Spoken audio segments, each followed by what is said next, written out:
சிவாய நமக. ஓம் விருஷபத்வஜாய வித்மஹே கிருணிஹஸ்தாய தீமஹி தன்னோ குரு பிரசோதயாத். இடப்பக்கத்தில் கொடியை வைத்திருக்கும் குரு பகவானே, எப்போதும் உங்கள் அருட்கரங்களால் அருள்மழை பொழியும் பிரகஸ்பதியே, என் வாழ்வில் உள்ள தீமைகளை அகற்றி நன்மைகளை அளித்திட வேண்டுகின்றேன். ஓம் குருவே நமக. அனைத்து சகோதர சகோதரிகளுக்கும் எனது அன்பான வணக்கம். நான் ஜோதிடர் எஸ்கே வாணி சுந்தரராஜன் பேசுகிறேன். இந்த பதிவில் நம்ம பார்க்க போகிற விஷயம் என்ன அப்படின்னு பார்த்திங்கன்னா, வருகின்ற 2024 ஆண்டு மே மாதம் நிகழவிருக்கின்ற குரு பெயர்ச்சி பலன்களை பற்றி தான் பார்க்க போகிறோம். ஸோ நவகிரகங்களில் பொன்னவன் அப்படின்னு சொல்லக்கூடிய குரு பகவான் தான் முதல் சுபர். ஸோ 9 நவகிரகங்கள் இருக்காங்க. ஸோ அந்த நவகிரகங்களில் முழுமையான சுபர் முதல் சுபர் அப்படின்னு எடுத்துக்கிட்டோம்னா குரு பகவான் தான். குரு பார்த்தீங்கன்னா தான் நின்ற இடத்தை விட பார்வையின் மூலம் பொன்னான பலன்களை தருவார். குரு பார்த்தால் கோடி நன்மை. தனகாரகனும் புத்திர வேத ஞான கல்வி கிரகமான குரு பகவான் கடந்த ஒரு ஆண்டு பார்த்தீங்கன்னா மேஷ ராசியில் இருந்தார். இந்த ஆண்டு வியாழவட்டம் அப்படின்னு சொல்லக்கூடிய ரிஷபராசிக்கு இடப்பெயர்ச்சி அடைகின்றார். இந்த வியாழ வட்டத்தில் குரு பகவான் இருந்து பலன்களை அளிக்கிறது அப்படின்றது ஒரு மிக சிறப்பான விஷயம்தான். மே 1 மதியம் 12:59 மணிக்கு வியாழன், அதாவது குரு பகவான் மேஷ ராசியிலிருந்து ரிஷப ராசிக்கு சஞ்சாரம் செய்கின்றார். ஸோ இப்போது குரு இந்த ரிஷப ராசியில் இருந்து 12 ராசிகளுக்கும் எந்த மாதிரியான ஒரு பலன்களை தரப்போகின்றார் அப்படின்றது தான் பார்க்க போகிறோம். மகர ராசி நேயர்களை பொறுத்த வரைக்கும் குரு பகவான் உங்களுடைய ராசிக்கு 5ஆம் இடமான பூர்வ புண்ணிய புத்திரஸ்தானத்தில் சஞ்சாரம் செய்கின்றார். ஸோ மகரம் ராசியில் பிறந்தவர்கள் உத்திராடம் நட்சத்திரத்தின் 2, 3, 4ஆம் பாதம், திருவோணம் நட்சத்திரத்தின் 4 பாதங்கள், அவிட்டம் நட்சத்திரத்தின் முதல் 2 பாதங்களில் பிறந்தவர்களாக இருப்பீர்கள். ஸோ உங்களுடைய ராசிக்கு 5ஆம் பாவமான பூர்வ புண்ணிய புத்திரஸ்தானத்தில் தான் குரு பகவான் சஞ்சாரம் செய்வார். 5ஆம் பாவம் அப்படின்றது கோச்சாரப்படி குரு பகவானுக்கு உகந்த ஒரு ஸ்தானம் தான். ஸோ இந்த 5ஆம் பாவத்திலிருந்து உங்களுடைய ராசிக்கு 9ஆம் இடமான பாக்கியஸ்தானத்தையும் 11ஆம் இடமான வெற்றி லாபஸ்தானத்தையும் மற்றும் உங்களுடைய ராசியையுமே குரு பகவான் பார்வையிடுவார். இந்த ஒரு வருட காலகட்டம் அப்படின்றது மகர ராசி நேயர்களுக்கு குரு பகவானால சில நன்மைகள் அப்படின்ற விஷயங்கள் தான் நடக்கும். அப்போது நீண்ட நாட்களாக குழந்தை இல்லை அப்படின்னு நினச்சிட்டு இருந்தவர்களுக்கு கருத்தரிக்கக்கூடிய வாய்ப்புகள் உண்டு. இது எல்லா விஷயமும் உங்களுக்கு இந்த பாசிட்டிவ் எல்லாமே நடக்கணும் அப்படின்னா உங்களுடைய ஜனனகால ஜாதகமும் இதற்கு ஒத்து போக வேண்டும். ஸோ அதுலேயும் பார்த்திங்கன்னா உங்களுக்கு ஒரு நல்ல தசாபுக்திகள் நடந்தது அப்படின்னா இந்த டிரான்சிட்டில் இருக்கிற பிளானட்ஸோட பலன்கள் அப்படின்றதும் உங்களுக்கு நல்ல பாசிட்டிவான ஒரு ரிசல்ட்டை தரும். சிலருக்கு பார்த்திங்கன்னா புதிதாக காதல் மலர்வதற்குண்டான வாய்ப்புகள் உண்டு.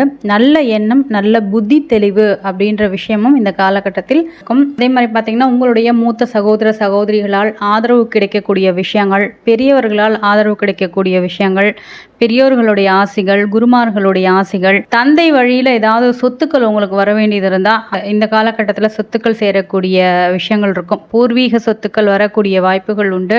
ரொம்ப நாளாக ஏதாவது ஒரு ஆன்மீக ஸ்தலத்துக்கு சுற்றுலா போகணும் அப்படின்னு நினச்சிட்டு இருந்தீங்கன்னா இந்த காலகட்டத்தில் ஒரு ஆன்மீக சுற்றுலா போகிறதுக்கு உண்டான வாய்ப்புகள் உண்டு. தந்தை வழி உறவுகளால் நல்ல ஆதரவு கிடைக்கும். ஒரு சிலருக்கு பார்த்தீங்கன்னா தந்தையோட தொழிலை எடுத்து நடத்தக்கூடிய ஒரு அமைப்பும் இருக்கின்றது. நீங்கள் எதிர்பார்த்த மாதிரி ஒரு வெற்றி. ஸோ நீங்கள் எந்த இலக்கை அடையணும்னு நினைக்கிறீங்களோ அந்த இலக்கை அடையக்கூடிய வாய்ப்புகள் மகர ராசி நேயர்களுக்கு உண்டு. 2ஆம் திருமணத்திற்காக வெயிட் பண்ணிட்டு இருந்தீங்க அப்படின்னா ஸோ 2ஆம் திருமணம் நடைபெறுவதற்குண்டான வாய்ப்புகள் உண்டு. ஃப்ரெண்ட்ஸோட சப்போர்ட் உங்களுக்கு நல்லாயிருக்கும். மூத்தவர்களுடைய சப்போர்ட் நல்லாயிருக்கும். படிக்கிற குழந்தைங்களுக்கு உங்களுடைய ஆசிரியர்களுடைய சப்போர்ட் அப்படின்றதும் மிக சிறப்பாக இருக்கும். இந்த காலகட்டத்தில் உங்களுடைய குழந்தைகள் உங்களுக்கு மிகப்பெரிய ஒரு பாராட்டையும் புகழையும் பெற்றுத்தரக்கூடிய வாய்ப்புகள் அப்படின்றதும் இருக்கின்றது. மகர ராசி நேயர்களுக்கு குரு பகவான் ஒரு பக்கம் நல்லதை பண்ணினாலுமே ஸோ ஒரு பக்கம் பார்த்திங்கன்னா 7.5 சனியின் பிடியில் தான் இருக்கின்றீர்கள். ஸோ இப்போ பார்த்திங்கன்னா உங்களுக்கு அந்த 7.5 சனியில் 5 வருட சனி முடிந்து இந்த கடைசி 2.5 வருட சனியாக தனஸ்தானத்தில் சனி பகவான் உங்களுக்கு சஞ்சாரம் செய்கின்றார். அப்போது பொருளாதாரத்தில் மட்டும் கொஞ்சம் கவனமாக இருக்க வேண்டும் மகர ராசி நேயர்கள். ஏன்னா இன்னும் பார்த்தீங்கன்னா பொருளாதாரத்தில் ஒரு இழுபறியான நிலை தான் இருக்கும். கையில் காசை தங்காத ஒரு விஷயங்கள் எல்லாமே இருக்கும். அதிகப்படியான செலவுகள், எதிர்பாராத செலவுகள், சிலருக்கு வேலை போயிட்டு வருமானமே தடைபட்டு நிற்கக்கூடிய ஒரு விஷயங்கள் எல்லாமே இருக்கும். ஸோ இந்த சமயத்தில் பார்த்திங்கன்னா ஒரு சில மாற்றங்கள் ஏற்படக்கூடிய வாய்ப்புகள் உண்டு. ஏன்னா நிச்சயமாக குரு பகவான் வேலை இல்லாதவங்களுக்கு வேலை தரக்கூடிய ஒரு விஷயத்தை எல்லாமே ஏற்படுத்துவார். தொடர்ந்து முயற்சி பண்ணுங்கள் மகர ராசி நேயர்கள். வேலை போயிடுச்சு அப்படின்ட்டு மன விரக்தியில் உட்கார்ந்துருக்காம ஸோ அடுத்தடுத்த முயற்சிகளை நீங்கள் பண்ணீங்க அப்படின்னா கண்டிப்பாக மேலே வந்துடலாம். ஸோ இன்னும் 1.5 வருடங்களில் 7.5 சனியும் முடியறதுனால சில நல்ல பலன்கள் அப்படின்றது மகர ராசி நேயர்களுக்கு கிடைக்கும். ஃபேமிலி மெம்பர்ஸ் கிட்ட கொஞ்சம் அன்பாக நடந்துக்கோங்க. அதே மாதிரி தேவையற்ற ஒரு பேச்சுகளையும் தேவையற்ற ஒரு வாக்குறுதிகளையும் நீங்கள் இந்த காலகட்டத்தில் தவிர்க்கணும். மற்றவங்க கிட்ட ரொம்ப நான் அதை செய்வேன் இதை செய்வேன் அப்படின்ற மாதிரியான ஒரு விஷயங்கள் எல்லாமே சொல்லாதீங்க. அது எல்லாத்தையுமே தவிர்த்திடுங்க. ஸோ 3ஆம் பாவத்தில் அமர்ந்த ராகு பகவான் உங்களுடைய கடின முயற்சியால் உங்களை ஒரு மேல்நிலைக்கு கொண்டு செல்வார். நல்ல தைரியத்தையும் துணிச்சலையும் தருவார் இந்த காலகட்டத்தில். ஸோ அதனால் மகர ராசி நேயர்கள் நல்ல விஷயங்கள் எல்லாத்தையுமே இந்த காலகட்டத்தில் நீங்கள் யூஸ் பண்ணிக்கோங்க. பொருளாதார சிரமங்கள் அப்படின்றது இந்த காலகட்டத்தில் உங்களுக்கு இருக்க தான் செய்யும். ஸோ அமௌண்ட்டை நீங்கள் கரெக்டாக மேனேஜ் பண்ணி தான் கொண்டு போகிற மாதிரி இருக்கும். 9ஆம் இடத்தில் அமர்ந்த கேது பகவானால் தந்தைக்கு உடல் ஆரோக்கியத்தில் சில பிரச்சனைகள் ஏற்படக்கூடும். அதனால் தந்தையோட உடல் ஆரோக்கியத்தை நீங்கள் பார்த்துக்கோங்க. உடல் ஆரோக்கியத்தில் பிரச்சனை ஏற்பட்டு மறையக்கூடியதாக இருக்கும். ஏன்னா குருவின் பார்வையும் இந்த 9ஆம் இடத்திற்கு இருக்கிறதுனால ஸோ சில ஆரோக்கிய குறைபாடுகள் ஏற்பட்டு அதற்கு பின் மறையக்கூடிய வாய்ப்புகள் உண்டு. அனைவருக்கும் நன்றி.